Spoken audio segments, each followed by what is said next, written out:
So here it is, we are back, and that time I got reincarnated as a slime, and yet again, yes, we are into more world building, which honestly I'm okay with because a lot of action just happened. But yet, I am hearing some murmurs through the grapevine of people like, really? Come on. But I mean, I'm okay with it because the fact of the matter is, you got to understand, this anime is not necessarily all about death, destruction, and fighting all the time. It's all about elevating people up. Like when you see them finally, when Rimuru goes against a certain power, certain enemy, it's already, they have been built up for a while, and you're sitting there like, oh man, when they finally crumble, they've gotten their just desserts. And we already see that now with the Rosa family. The Rosa families are being built up. We're learning from, oh man, they've had their influence here and there. But when the Rosas finally bite the dust, it's going to be just that much sweeter in the future. And here we already have, in this episode, them discussing how they defeated the 7 days, so they are taken care of. And it's just so much sweeter when they finally met their match. But that was after we had them discussing and masterminding and planning things out. So then when they finally died, it was just so much better. So here we are, Rimuru's having a meeting with Hinata, mixing, mingle. I mean, things are getting better. We have a girl liking Thread Guy, which I still thought it was funny. She's look at him, and I was like, dang, what did he do in their battle? Because she's straight up like, ooh la la. It's like, how did he tie her up? But regardless, Rimuru's talking with Hinata. They're reminiscing, talking about what happened in the past, how they got to this point, and then even the party afterwards, which they had a party one night and they have another party the next night. So I think it's actually pretty cool that they can actually come together, mingle, and we've had a great fight. We've had the Hinata versus Rimuru fight, and now they're actually, as otherworlders, coming together, being friendly, being nice, and now they're actually thinking about who's behind everything. Who are their true enemies? Who are the ones that they actually need to be looking at? And even Rimuru was like, well, I'm glad everything's to get taken care of because, I mean, I thought Yuki could be a big issue. But of course, we know that he actually is an enemy. And thankfully, they didn't downplay that. Like, don't count him out yet because we don't know if he is or isn't. So I'm glad that they didn't just like shoot it down like, yep, he's good now. You just were wrong. No, we know he's an issue.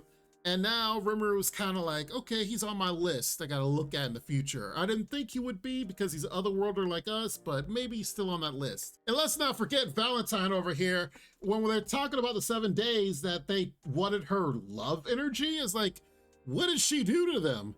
Was that her love energy that changed them from being who they were before into the 7 days? Because she did talk about how they used to be people before they became the days, if you will. So it was very interesting to have her reminisce on them. Like, man, they were so much better and smarter when they were human, but oh well, they're gone now. It's like, what did you do? What is this love energy that you gave them to make them want you so much more that they would do such a drastic move? It's like, in what way was this energy displaced? You must explain a little bit more about that. And I love that Rimuru was like, what's love energy? And then they kind of slid it under the rug like, oh, you're not going to talk about that. Okay, all right. But the subsequent party that they did have was very interesting as Rimuru is sharing state secrets while he's finally able to get drunk. And to the point that Raphael's like, yeah, we're gonna nip that in the bud. So here it is, Rimuru, while being drunk, is happy that he can, one, get drunk after learning how to, from Valentine, how to lower his poison resistance. But in the midst of that, he's literally telling them everything he wants to do. He's telling them that he's actually trying to get in control of the country of Falmouth and what he plans to do with that country, and that he's trying to create communication in long distances like the real world.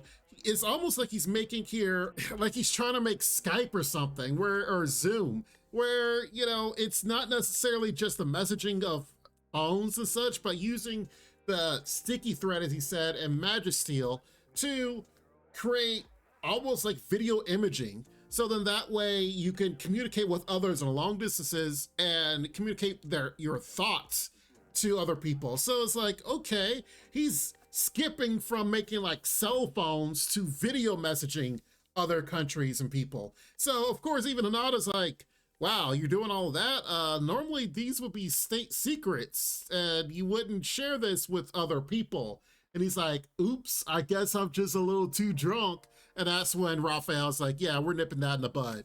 Which I love the fact that his sage has a voice in things and a personality. Even though it may be dry here and there, it is still a personality nonetheless, which has definitely helped him and saved him more so than hurt him, but has made some funny interactions like this one. But the biggest thing that we actually get from this is the revelation of the angels. So it seems like if a area or town, village gets too advanced, angels come down and attack and lower and destroy the area, so then that way they don't get to a certain technology or a certain level. And Valentine even said herself that she would love to help out so they don't attack her again, implying that she's been attacked in the past by them. So even though this might be a little bit of a weaker hint, it seems like we may actually have to deal with angels in the future.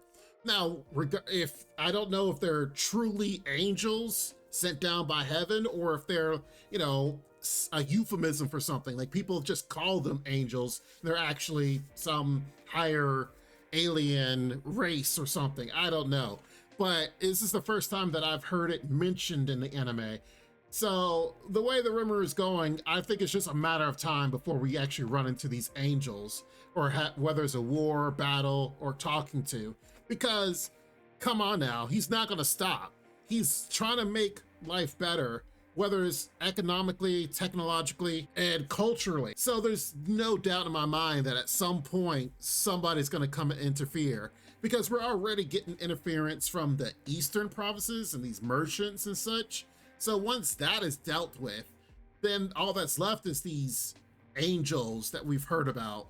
So I think this is a sly groundwork of what could happen in the future.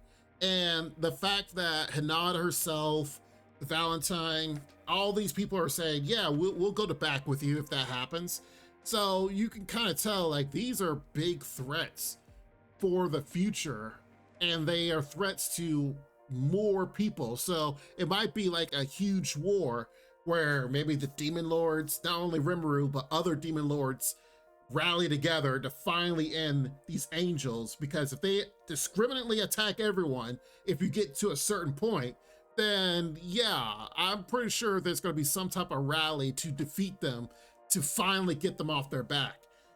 I don't know, I'm just kind of speculating because of what was hinted at in this moment. But it was kind of funny that he's sharing all this as he's drunk, but he's not gonna be drunk anymore for a good while.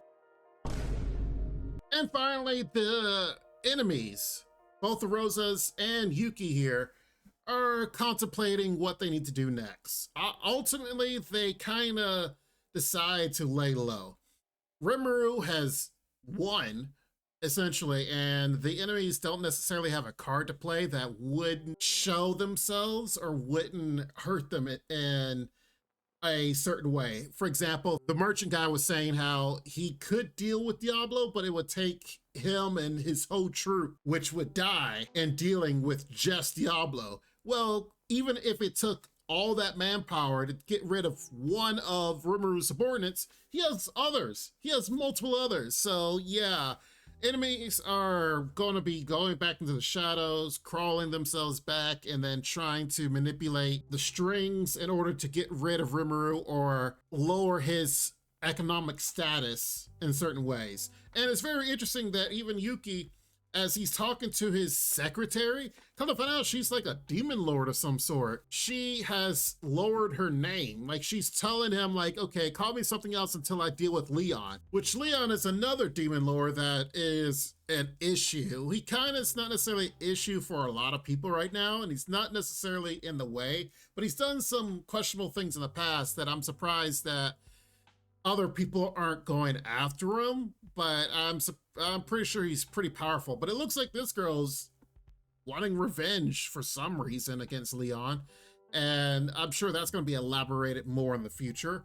But for now, yeah, it looks like she's way more powerful than we would normally think. And the fact that even if she is a demon lord, if she truly is a demon lord and not like in name like Clayman tried to give himself, then how powerful is Yuki? Like, she's literally calling him boss.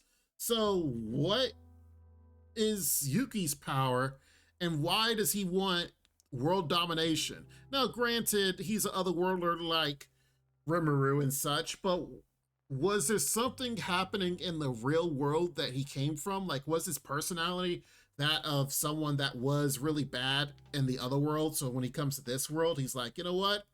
I have some power, so I want to control the world. Like, it was just weird that seasons ago, we're introduced to this guy. He meets with Rimuru. He seems pretty cool and like maybe an ally or friend to Rimuru, but then come to find out he's technically evil and trying to kill off Rimuru. And yet we don't know why, other than the fact that he's like, yeah, I want world domination. And he's pulling the strings with Clayman's troops, and all this. And like, but why? It seemed like you guys were cool. He even gave you manga for you to read. Rimuru did, and it's like, you want him dead now? It's such a leap.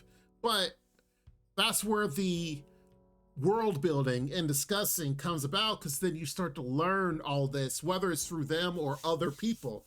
So I very much enjoy like an episode like this, because it's kind of like a debriefing after all that went down and leading into what's going to happen next. So here it is. We're getting into kind of halfway into the season, and we got one big thing dealt with, you know, Hinata and her troops. So I'm looking forward to seeing what the rest of the season's gonna be. They've hinted at what they're gonna do in the future. Like, I think Benimaru was saying how he needs to go visit like another race in a different area. I think that's gonna be explored more. And we haven't heard from Milliam. I'm just kind of going off of what's on the theme song. It's like, okay, there's a few things that's happened in the theme song we haven't addressed or come to yet. So I'm looking forward to the rest of the season and seeing what's going to be happening here, because I definitely want the naysayers to be like, oh, there's so much talking, to be like, it's going to happen. It's really going to happen. And it's been happening in the first two, in the other seasons of the show. We've had discussions, but I don't know, for whatever reason, I think the anime itself has gotten more popular, so more people are watching it. But then the more people that are watching it, they're like, wait, what's going on here? And then we're hearing more about them, people discussing and saying how they don't like all of this talking. But I'm all for it. Tell me what you guys think. Definitely in the comments down below. Do you agree with me? Do you disagree with me? Hey, let me know. I love to hear from you. Aside from that, you guys have a great weekend, great day. Wherever you are in the world, please be safe. Take care of yourselves, and Lord willing, I will see you next time. Bye-bye for now. Make sure to check out the extra content on our Patreon page, and thanks to our current patrons. This ain't what you want, bitch, I'm a fucking phenomenon.